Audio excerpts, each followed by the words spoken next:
Hello mga guys! Dahil 21,000 followers na po tayo, nagaya nga si Kuya J-Boy sa palengke dahil mamimigay daw kami ng onting blessing para yung iba naman daw ay mabusog din. Muntik pa nga kaming masaraduhan ng palengke, buti na lang bukas pa tong itlogan na to, o diba ang mahal namang itlog, tapos sinasayang lang nila. Ngayon yung sinasabi ni Kuya J-Boy busog, ayan, kaya gusto niya may mabusog din daw siya ibang mga nagugutom. Yan kasi nakikita niya rin sa mga vlogger ng mga idol niya.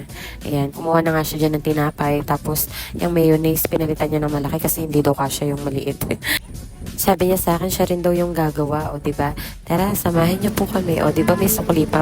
Pamasahin namin. A few moments later. Balatan na po yung itlog.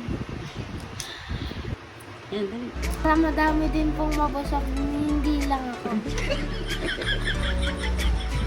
Bakit kaya sila nagsasayang ng mga itlog? A few inches later.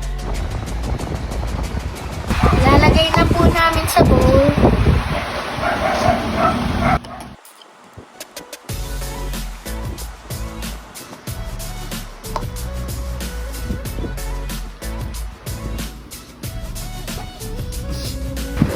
Ito na po ang mga nagawa natin. Babalot na po natin siya sa tissue. Wow! Lalagay na po natin, pangay na po natin. Tara na po. Me.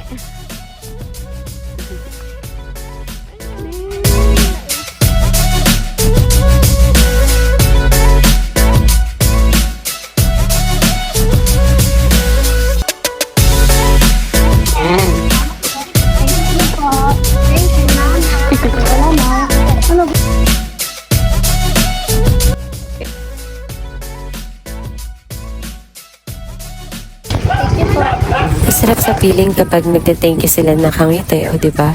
Hindi naman kailangan maging mayaman para lang makapagbigay sa kapwa. Bukal naman sa puso natin yung pagbigay, babalik yun ng doble ng Panginoon. Sa pag-share at pag-follow niyo po, marami pa po tayong mabubusog. Thank you for watching. Follow for more.